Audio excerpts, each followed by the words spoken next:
Jagacharya Ashtotar Sata Srimad A.C. Bhakti Vedanta Swami Prabhupada Ki Jai. Jayong Vishnupad Paramahamsa Parivrajagacharya Ashtotar Sata Srimad Bhakti Siddhanta Saraswati Goswami Maharaja Prabhupada Ki Jai. Namacharya Srila Haridas Thakur Ki Jai. Ananta Koti Vaishnava Vrinda Ki Jai. Prem Se Kaho Śrī Kṛṣṇa Chaitanya Prabhu Nityananda Shri Advaita Gadadhara Srivasadi Gaura Bhakta Vrinda Ki Jai. Shri Shri Radha Krishna Gopa Gopi Goshyama Kunda Radha Kunda Giri Govardhan Ki Jai. Vrindavan Dham Ki Jai. Navadvip Dham Ki Jai. Ganga Mai Ki Jai. Yamuna Mai Ki Jai. Bhakti Devi Ki Jai. Tulasi Devi Ki Jai. Samaveta Bhakta Vrinda Ki Jai. Gaur Premanande Hari Hari Bol. All glories to the assembled devotees. Hare Krishna. All glories to the assembled devotees. Hare Krishna. All glories to the assembled devotees. Hare Krishna. All glories to Sri Guru and Sri Gauranga. All glories to Srila Prabhupada. Nama Om Vishnu Padaya Krishna Preshtaya Bhutale Srimate Bhakti Vedanta Swaminiti Namine Namaste Sarasvate Deve Gauravani Pracharne Nirvishesha Shunyavadi Paschatya Deshatarne Om namo bhagavate vāsudevāya. Om namo bhagavate vāsudevāya. Om namo bhagavate vāsudevāya. Srimad Bhagavatam, Canto 2, Chapter 5, Text 12, Translation and Commentary by His Divine Grace Srila A.C. Bhakti Vedanta Swami Prabhupada. Tasmai namaḥ bhagavate vāsudevāya dhīmahi yan-māyayā durjayayā vadanti jagat-gurum tasmai namo bhagavate vāsudevāya dhīmahi yan-māyayā durjayayā vadanti jagad-gurum tasmai namo bhagavate vāsudevāya dhīmahi yan-māyayā durjayayā vadanti jagad-gurum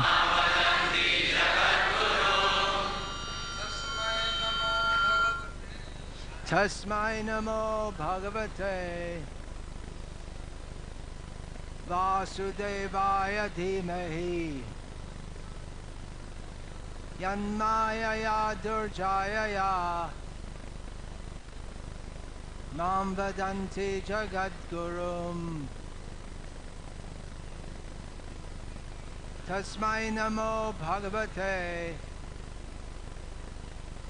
vāsudevāya dhīmahi yan-māyayā durjayayā vadanti jagat-gurum vadanti jagat-gurum tasmai namo bhagavate vāsudevāya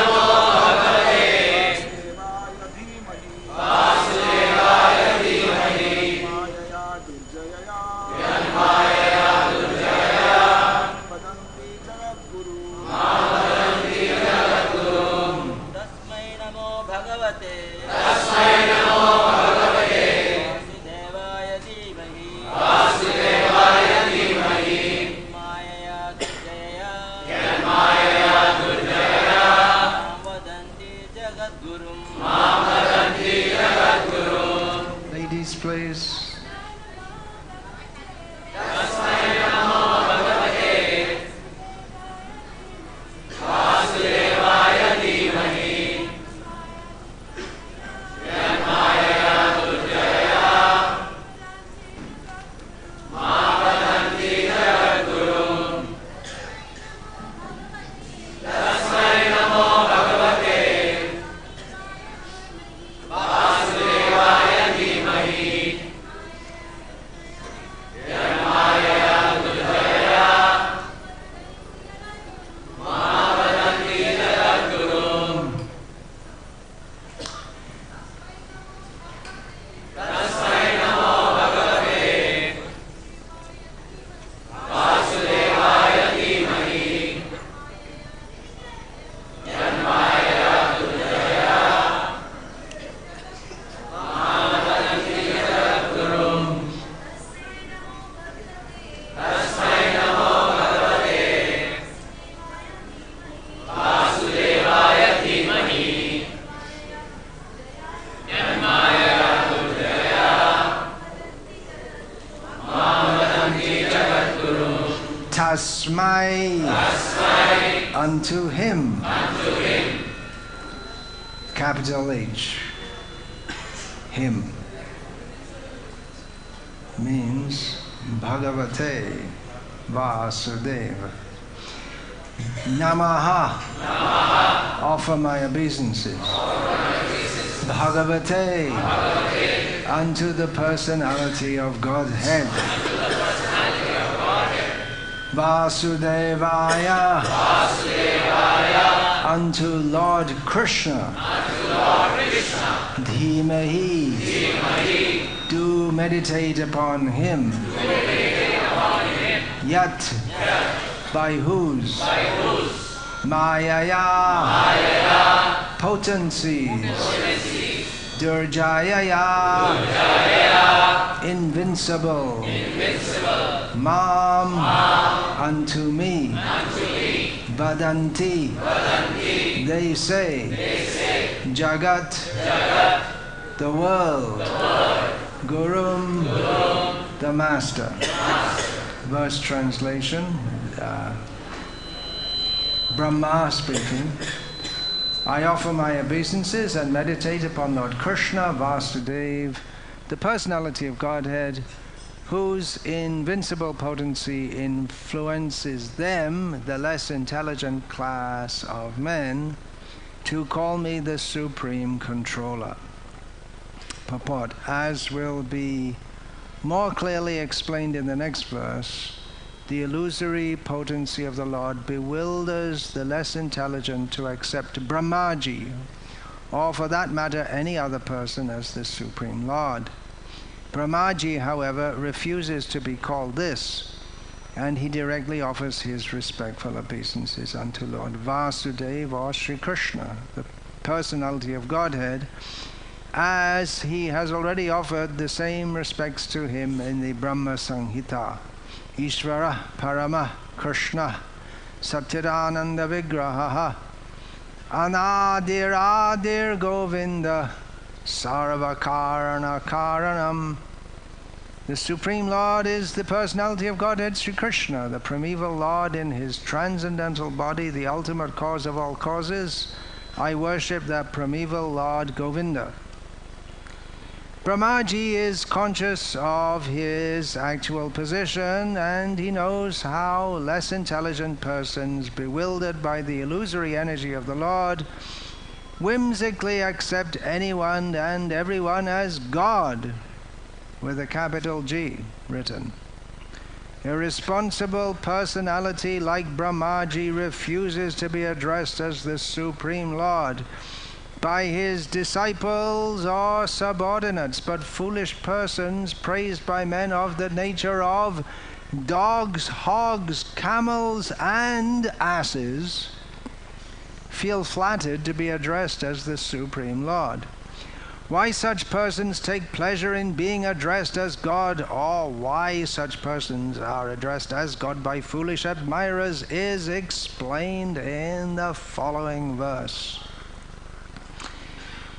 Om Jnanatimirandhasya Jnananjana Shalakaya Chakshurunmilitam Yena Tasmai Śrī Gurave namaḥ Nama Shreshtham Manumapi Shachiputramatra Swarupam Rupam Tasyagajam Urupurim Maturim Goshtavartim Radha Kundam Girivaramaho Radhika Madhava Samprapto Yatsya Pratita Kripaya Śrī Gurum Tam Natosmi Vandeham Śrī Guru Śrī Ataf Pada Kamalam Śrī Gurun Vaishnavanscha Śrī Rupam Sagrajatam Sahagana Raghunathan Vitam Tam Sajivam Sadvaitam Savadhutam Parijana Sahitam Krishna Chaitanya Devam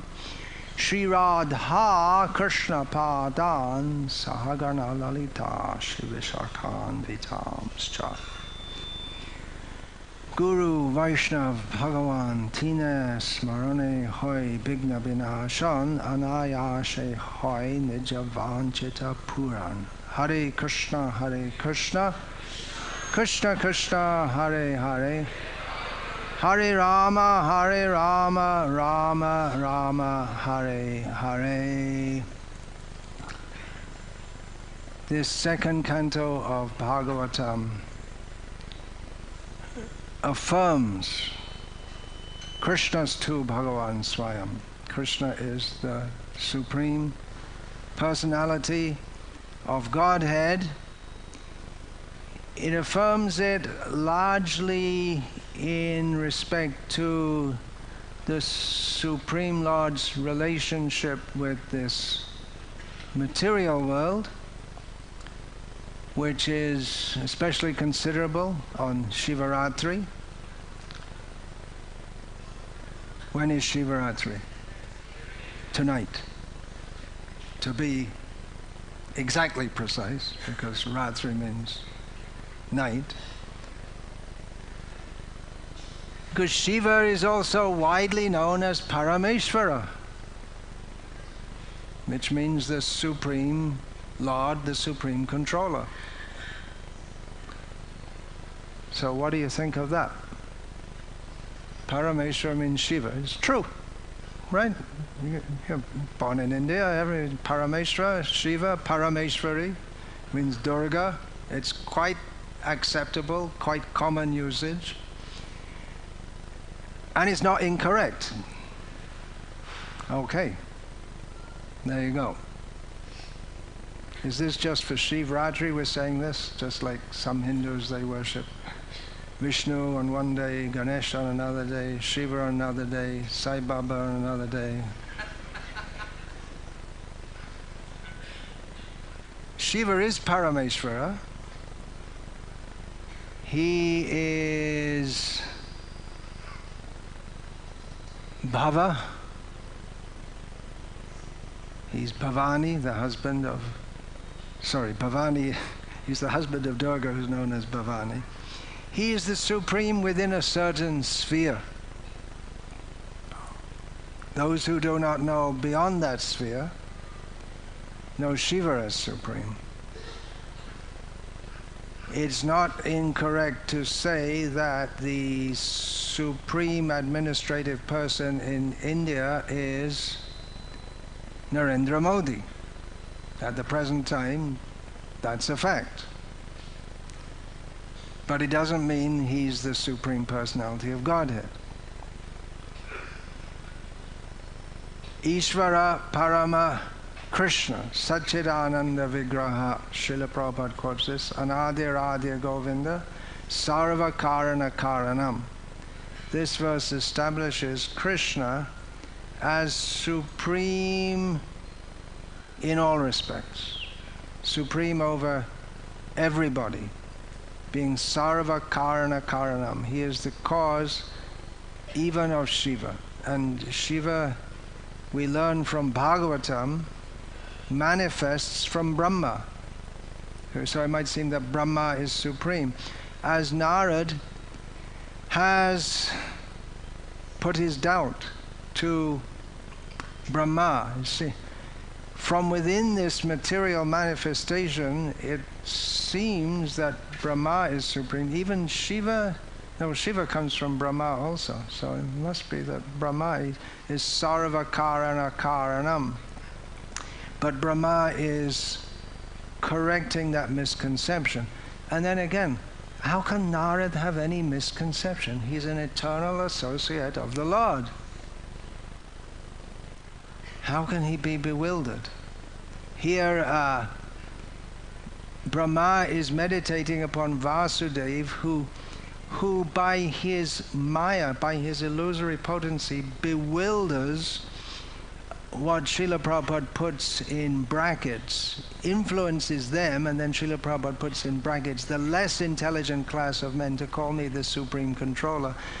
Narad didn't exactly call Brahma the supreme controller, but he's stated that, well, it looks like that. But then when I see you meditating, maybe I think maybe it's not. Maybe you're not the supreme. And Brahma says, yes, vāsudevāya dhīmahi. I'm meditating upon Vāsudeva.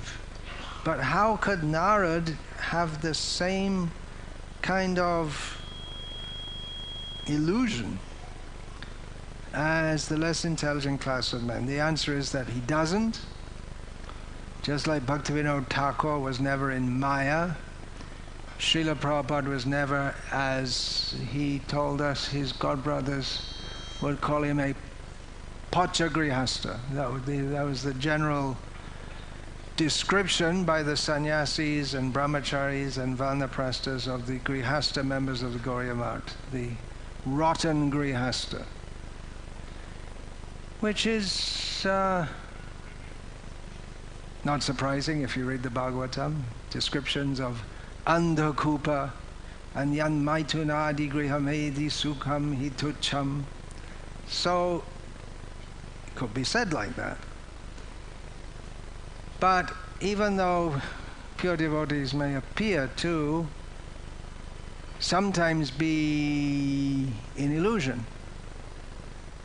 they're not to be considered ordinary persons. Here Brahma is pointing out that people who are in illusion think that someone else except Krishna is supreme. But he himself famously will doubt Krishna being supreme, and he'll test Krishna. So muhyanti yat suryaha, he bewilders, and Srila Prabhupada in his translation of this muhyanti yat suryaha at the outset of Bhagavatam specifically mentions even Brahma, who's most intelligent. He's a Brahmana with 4 heads, which is not very many compared to other Brahmas, but it's more than most people. He's very intelligent, but sometimes he's also bewildered by the illusory potency of the Lord.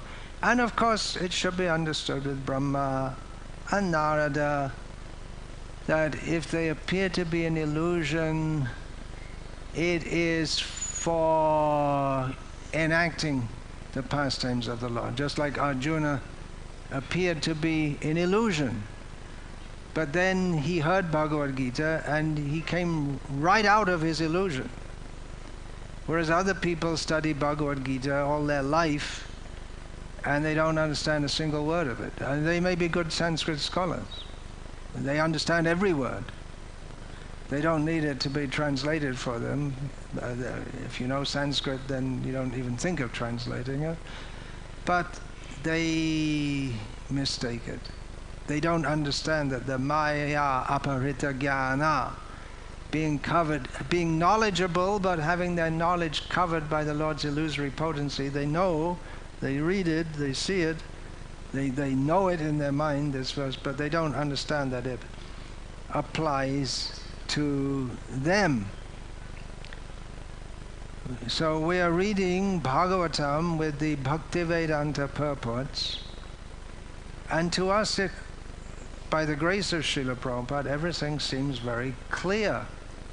But there are others who read Bhagavatam and they come up with very different conclusions. There are people who think that the Bhagavatam lends itself to impersonalism. When Srila Prabhupada was present at the opening of the Krishna Balaram temple, he invited the Akhandananda, this Karpatri Swami. He was very famous. He was the most famous Bhagavatam speaker in India at the time. Complete Mayavadi. I mean, how can you be a Mayavadi and read Bhagavatam?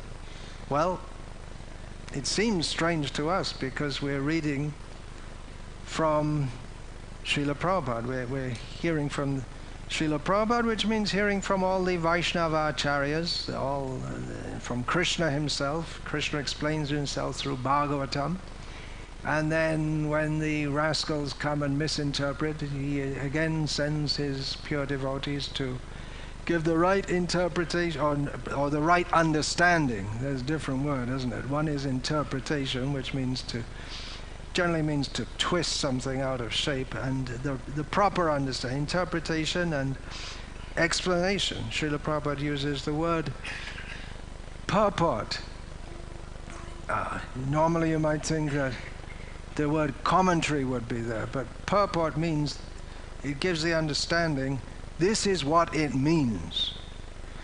It's not, well, I think this and I think that. This is what it means. This is what Krishna is saying here in Bhagavad. Krishna is Bhagavatam, non-different, is the literary incarnation of God, and this is what he is explaining here. So Brahma, he's clear in knowledge of the Supreme Personality of Godhead. Shiva is clear in knowledge of the Supreme Personality of Godhead. But muhyanti yad suryaha, even someone who is very highly elevated in knowledge and devotion, they can become bewildered.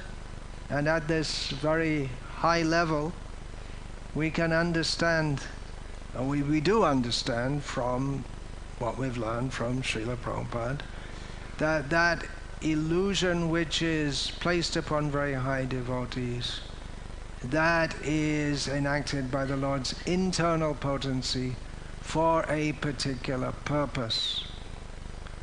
And therefore when we hear of Brahma himself being bewildered by seeing the beauty of his own creation in the form of his daughter, became lusty and ran after her. The description is right there in the Bhagavatam.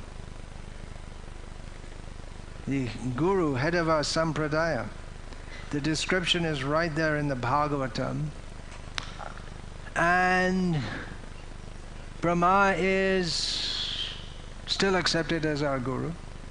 It's understood there was some purpose in this. But when the sons of Marichi laughed at him for his indiscretion, they had to undergo demoniac births, and it all works out by Krishna's inconceivable potencies. Even Krishna sometimes cursed. Gandhari cursed him. A materialistic scholar reading this will say, well, that just shows he's subject to others' curses. He's an ordinary person. So when it says here that he's the supreme controller, Krishna is the supreme controller of the universe, here jagad-gurum, which is generally understood to mean the spiritual teacher of the world, Srila Prabhupada in the word-for-word explanations has given it to mean the master of the world. So I lost my point. What was I saying? Anyone alert? More alert than me? Huh? Krishna is subject of the curse, but he's always transcendental. Even though he appears within material nature, and he might appear to be just an ordinary person within material nature, and that is a defining characteristic of the Supreme Personality of Godhead, especially as he appears within this material world. Here Brahma has mentioned one of the qualities of the Supreme Personality of Godhead. He has unlimited qualities. He's unlimitedly beautiful. We have limited ability to appreciate his qualities and beauty, but we're praying that by his mercy and the mercy of his devotees, our ability to appreciate that will be enhanced, unfolded. So Brahma could have praised Krishna in so many ways, but here he, relevant to the topic at hand, he mentions by whose invincible potency less intelligent person call me the Supreme Controller, or anyone else by extension, as we find in the purport. So this is a defining characteristic of the Supreme Personality of Godhead, by which we should understand his pastimes, as mentioned in Bhagavatam, etad ishanam ishasya prakritistopi tad gunai na yujyate sadatmastair yatha buddhistadashrayaha. This is the godness of God. This is what makes him God. This is how he's to be understood as God. That even though he enters within material nature and is situated in material nature, but he's not. He's always situated in his own spiritual nature. He's not affected by the qualities of material nature. Guna here in general means qualities, and in particular means the three modes of material nature. Krishna is always beyond them. And those, this verse of Bhagavatam says, persons who accept this and subscribe to the godliness of God, Krishna, they also become situated beyond the material nature. They also get the intelligence to remain situated beyond material nature. So this is being established here in this second canto of Bhagavatam. Here this chapter is entitled The Cause of All Causes. We have in Gita, Aham sarvasya prabhavo matasavang pravartate.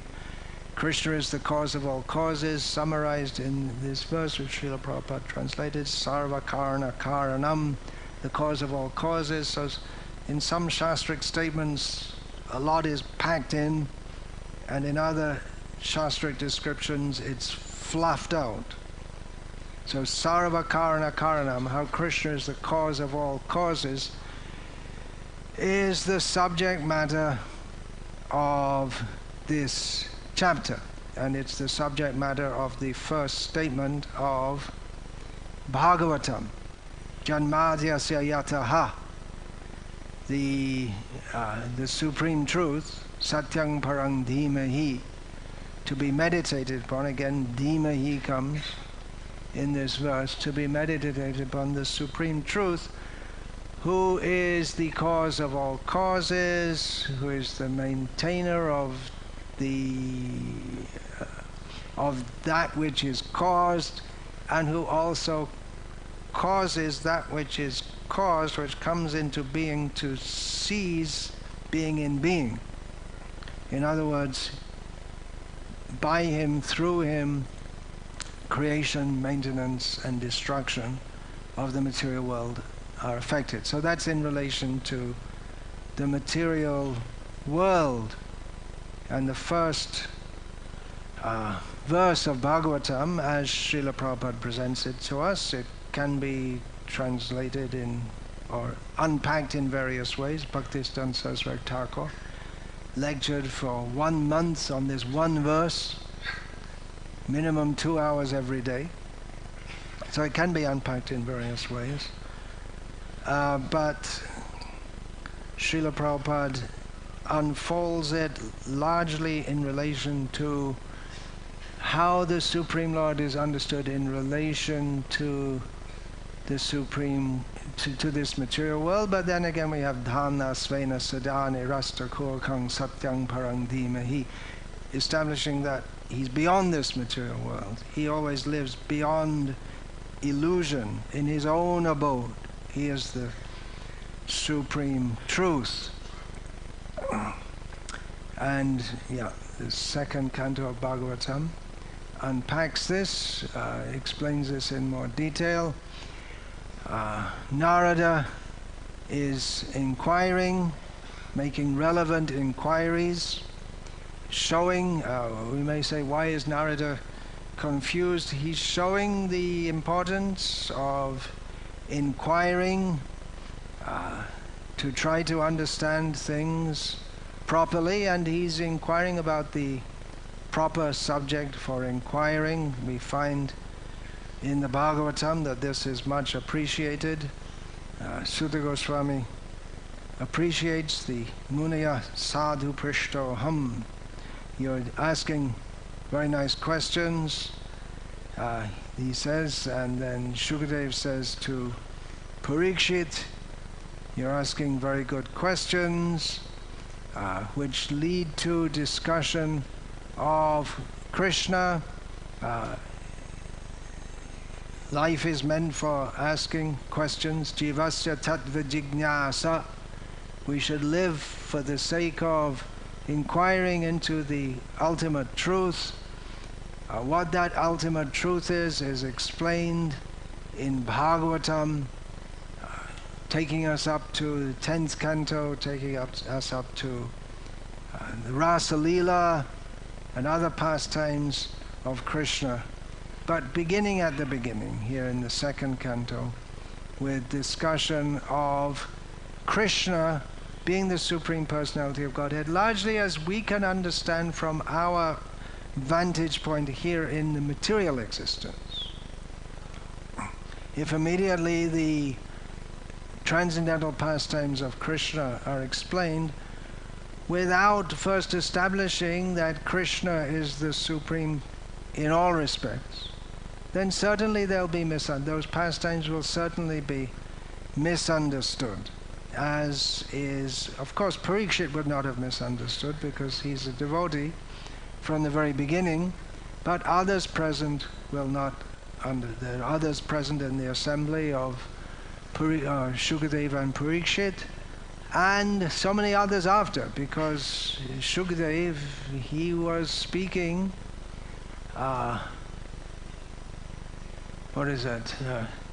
Tanmunya, what is that? He enters into the hearts of all living beings. Your wife's not here. She is Tansarva Bhuta Hridayam Munimanatosmi. Yeah, he is that Muni who can enter into the heart of all living beings. So this Bhagavatam is meant for all living beings. It's stated at the beginning of Bhagavatam, it's the Brahma-saṁhitā, not for envious people. Especially meant for the Paramahamsas, those who are not envious. What is that? Not envious? Nirmatsaranam, satam. And elsewhere we have sadhava.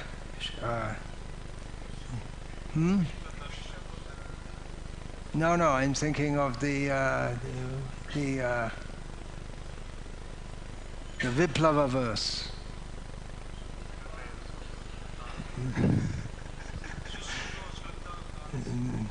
No, the Viplava verse. Tadvag visargo janatago viplavaha yasmin pratishlokam abhadavatyapi namanyanantasya yashonkitani yach Chinvanti, Gayanti, Grinanti, Sadhava. Srila Prabhupada translates Sadhava here, the sadhus, as purified men who are thoroughly honest. So that's who Bhagavatam is meant for. But it's also meant for me and every jiva, especially in the human form of life. Because anartho pashamang sakshat bhakti yogamad hoksaje lokasya janato vidvangs chakre satvata sanghitam. We're stuck in this material world, suffering birth after birth. We don't know it, and therefore but we can be relieved from this by direct devotional service to Adhokshaja, who is the Supreme Lord beyond material reckoning. But people don't know this, therefore Vāsudeva compiled this Satvata Samhita, Srimad Bhagavatam, for the conditioned souls also. What's the next verse after that? Yasyang vai shuyamananam Krishne paramapurushe bhaktirupadyate pungsa shokamoha bhayavaha. By hearing the Bhagavatam, what happens?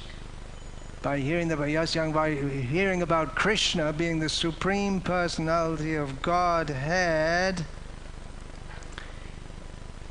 devotion arises, and lamentation, bewilderment, and fear dissipate. So it's meant for us also. It's meant for everyone.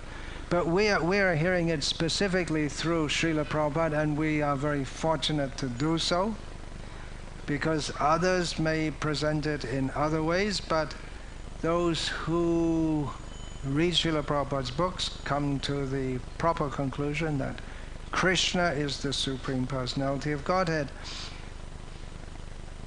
I remember just came to my mind, being here in Mayapur, 1976, and Srila Prabhupada said in a lecture, we should always remember that Chaitanya Mahaprabhu is the Supreme Personality of Godhead. And I thought, well, why would we ever doubt that? That was my immediate response. And then, but later I thought, well, I never even heard of Lord Chaitanya until I heard about, or even the term, the Supreme Personality of Godhead. I learned it all from Srila Prabhupada. And if I don't doubt it, it's because I'm in contact with Srila Prabhupada, who taught us like that. But there are so many others here in Bengal who have a different opinion about Chaitanya Mahaprabhu and about Bhagavat Tattva, about the nature of God. Here in Bhagavatam, Bhagavat Tattva Vijnanam, scientific presentation of the personality of Godhead. We see here in India, we're worshipping Krishna, and you just go down any side street in any town in Bengal and you'll find people are very religious, and they have pictures of, how many are there here in Bengal? Lokanath Brahmachari, Ram Thakur, Jagat Bandhu, Anukul Chandra. They have so many who they think are God. And if you go up to Varanasi, they think everyone's God. Shiva's God, but everyone's God, especially the sannyasis are God. What do they say? Dandagrahena matrena naro narayana bhavet. All you have to do is grab a stick and you become God. It has to be a sannyas danda.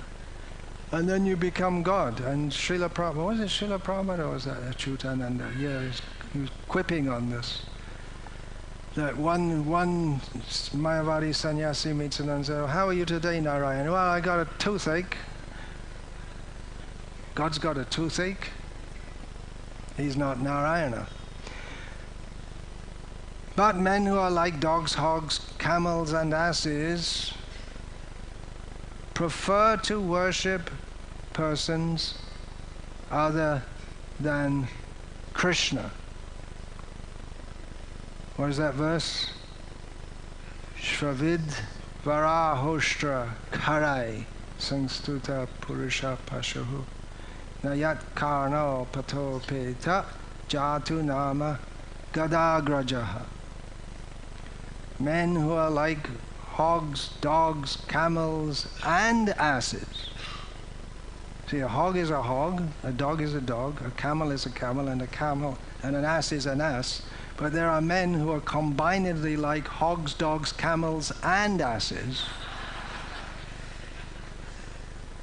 And they like to praise people who don't even like to let in their ear the name of Krishna, here mentioned as Gadagraja. Exactly why the name Gadagraja is given there, I don't know. The Bhagavatam could be unpacked unlimitedly. There's so much in the Bhagavatam. But there are people who like that, they like to hear that, and there are others who like, even though here in Bengal people have ample access, especially the Hindus, they have ample access to Chaitanya Mahaprabhu's teachings, but still they prefer to worship people, just like there's some beautiful temple came up a few years ago, marble temple of Anukul Chandra, some I don't know what's the way, just someone who they worship as God. What are his teachings? I don't know. I never bothered to try to find out. I doubt if his so-called followers even know even if he has any teachings. But somehow they worship him. Now we may think, well, that's just in India. Actually, when Srila Prabhupada was in the West, there was an Indian incarnation, an avatar, had set up shop in America and in the West.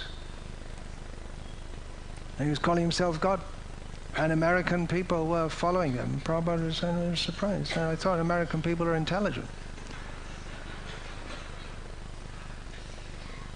Later, he had a scandal with his woman secretary, and his mother rejected him, and he retired back to India. But there are still, sometimes you go in people's houses, there's still people who have pictures of him on the wall. One thing here in India, although there were so many people being called, when I first came here in the 1970s, so many people were being called God. It was very common that Mahatma Gandhi was considered an avatar. Wasn't it? You remember that? You must remember. In almost every house there'd be a picture of Mahatma Gandhi, at least in North India. I didn't go to South India till later. And people thought he's an avatar of God, but he's lip service is paid to him once a year. And the Gandhi so-called Jayanti, his birthday. Otherwise people don't care. And so many gods come and go. So many people called gods come and go. This in Chaitanya Bhagavatam especially, we hear that at the time of Lord Chaitanya, just after, there were so many people who are calling themselves God and being worshipped by others. In the time of Bhaktivinoda Thakur, there was a supposed incarnation of Mahavishnu, Bishakishen, who Bhaktivinoda, he arrested this avatar, supposed avatar. He died in police custody. It would have been a scandal in present-day India, but anyway, we don't know exactly what happened, but he died in police custody after Bhaktivinoda Thakur had arrested him. But one thing I have noticed in all these years being in India, trying to contribute to Srila Prabhupada's mission here, is we don't find so much nowadays people calling themselves avatars. We don't find that. I believe that's due to the widespread distribution of Srila Prabhupada's books. huge book distribution.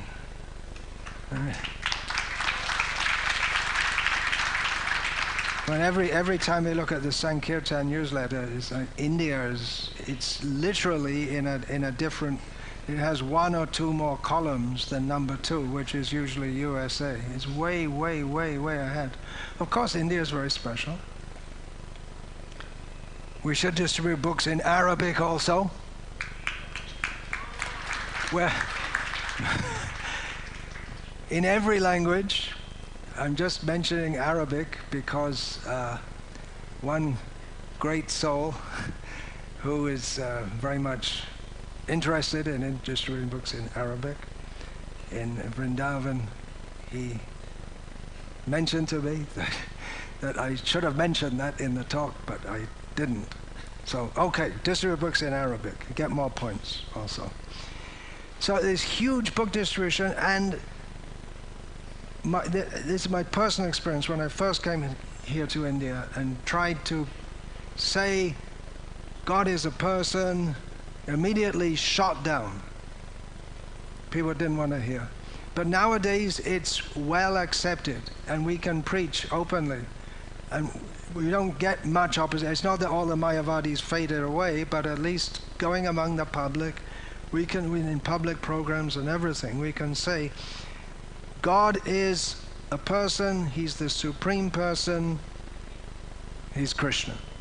And some people disagree, they don't like it, but at least we can say it much more openly, and I put that down to the distribution of Srila Prabhupada's books. And huge book distribution has been done in India. Unsurprising, as this is the pious, well, sometimes I think the devotees in India, they just kind of sit around and people come and bow down to them and buy books, but it's not quite that easy. There is a lot of work to be done also. It doesn't just happen by sitting on the side of the road and looking at your fingernails, putting on nail polish. It doesn't happen like that. There's a lot of work to do it, but there's a lot more to do. For years we've been distributing Gitas, hugely in India. Bhagavad Gita as it is. One of the biggest industrialists in India ordered a deluxe, a huge size edition of Bhagavad Gita with all gold trimmings and everything from the BBT. And one of the devotees in the BBT asked, well, why did you choose this Gita? He wanted just a few copies for distributing to his friends. He said, why do you think of this Gita? And he replied that, well, when you think of Gita, you think of Prabhupada's Gita. That's great, isn't it? Because at least in the Hindi-speaking area, and this man is from the Hindi-speaking area, Gita used to mean Gita Press Gita, largely. But now people are thinking of Prabhupada's Gita. Okay, so next is Bhagavatam. Prabhupada said our centers are not places for eating and sleeping, but places we go out to fight with Maya. Fight with Maya means to distribute hundreds and thousands of books, just like in the wartime they're dropping bombs. So we've been dropping bombs, Gitas. Now it's time to drop big bombs. Bhagavatam sets. There's huge scope all over the world for distributing Bhagavatam sets. As you may have noticed, all over the world, people are fed up with everything. That's great. People are really fed up with everything. They don't trust the leaders. Yeah, anyway, I could go on and on and on. But it's a great time for preaching, and the best way of preaching is distributing Prabhupada's books. And it has been shown that Bhagavatam sets can be sold on the street cold to people in the West who have never heard of Krishna. And not just once or twice, but again and again and again. And this is just the beginning. In the 1970s, when we heard the devotee had distributed 100 big books in a day, That's amazing. It is amazing. But now devotees are distributing thousands of books. When we look at the 1970s score, we think that was amazing then, but it's small compared to now. But we should come back here in 10 or 20 years and look at the scores today and think, well, that's not much. He only did 4,000 books in one day. That's not much. How is it possible? Well, how is anything possible? It's all possible, sarva karana karanam. It's all possible by Krishna. Krishna can empower anyone. He empowered Brahma to create this universe. He empowered Srila Prabhupada to go among the mlechas and yavanas and bring them to Krishna. He empowered them to distribute so many books. There's a lot of work to do all over the world. Preaching Krishna consciousness, establishing Varnashram communities. Huge, huge fields. There's so many countries where we don't even have a presence. So many countries where it's difficult to have a presence.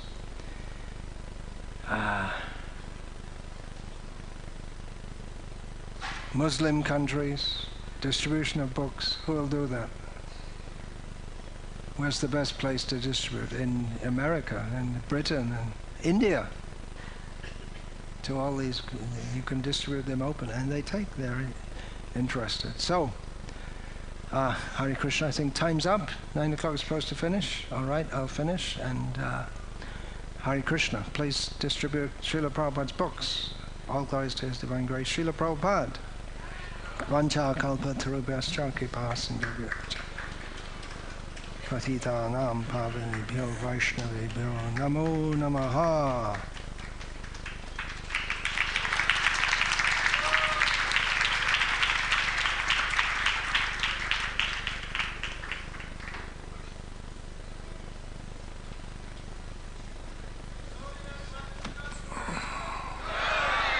His Divine Grace, Srila Prabhupada. Okay, take this.